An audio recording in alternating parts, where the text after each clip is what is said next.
To dominate the world of tennis, the way Novak Djokovic has been able to do the last couple of years, represents a stunning example of tennis perfection.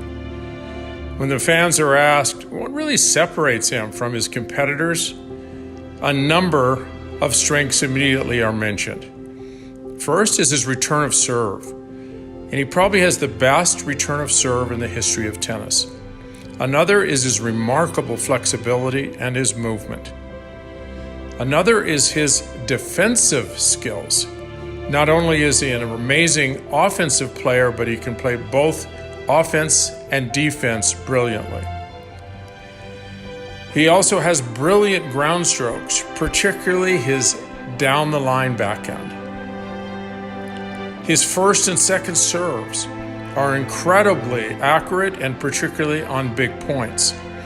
And it's quite interesting that his serve was not his strength for many years, but he's worked very hard on it, and it has really come to produce for him in the critical moments, and it is one of the most outstanding features of his game.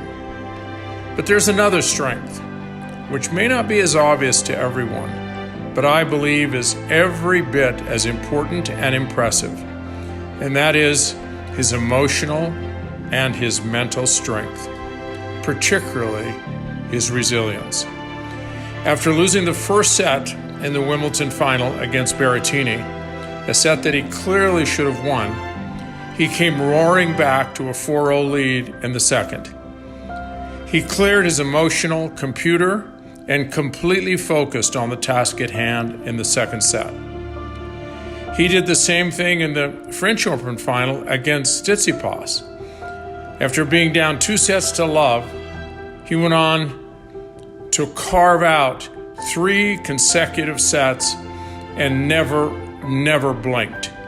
He didn't think about the 2 sets that were gone. He kept right on with what he knew his task was to be.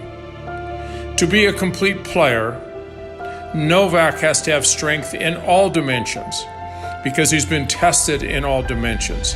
And that, I think, is what is most impressive.